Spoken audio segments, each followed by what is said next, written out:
press room here at Parkland Hospital, which was set up within a matter of minutes by Parkland Hospital officials on the first floor of the building, is in something of a state of shock at this moment. Just now, reporters are beginning to realize what had happened. They acted on reflex right at first and continued to act so for the next hour or so, but by now a kind of state of shock is beginning to set in. WFAA-TV newsman Mal Koch has just come to the mobile news unit. Mal, what's the situation? Well, we're not sure right now, Walt. It looks like that Mrs. Kennedy may still be here and may be in a state of shock. Of course, there are many rumors that are floating around. It's also believed that part of Governor John Connolly's family has arrived, possibly one of his sons. At this point, this is all that I know from the emergency exit of Parkland. However, Walt, I could tell an interesting story of what happened, because I was within 50 to 75 feet behind the president. Go ahead. We had just turned the corner, the motorcade had just turned the corner at, I believe it's Young and Elm. Is this correct? Oh, it's Elm in Houston. Elm in Houston, I'm sorry.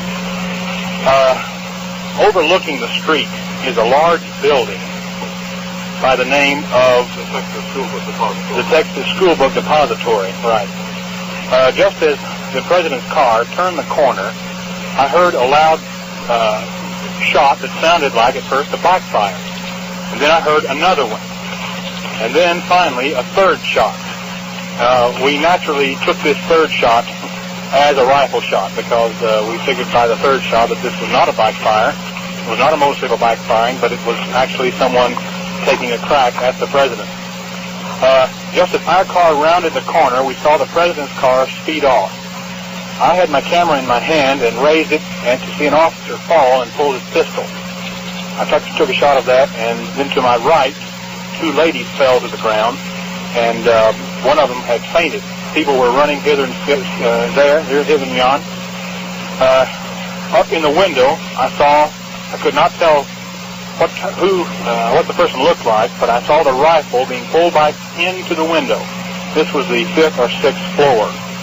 There were people underneath the rifle who looked up to see where the shots had come from. One man started running down the street with his little boy, his little child, and several policemen began running after him, thinking that he was the man that had fired the shot. However, he turned out not to be. There was much confusion around there. I noticed on the sidewalk, Walt, some blood. At this time, I don't know whose blood it was, but there was some blood on the sidewalk away from the street. It must not have been the president's blood.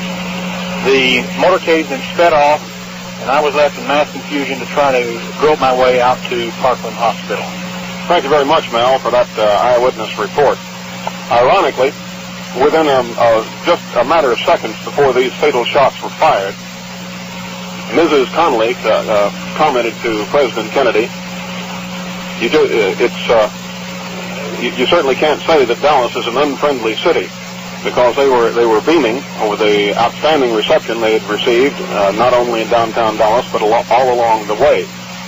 Just a matter of seconds after that, the first shot was fired, which struck President Kennedy in the head, and the shot which eventually resulted in his death here at Parkland Hospital.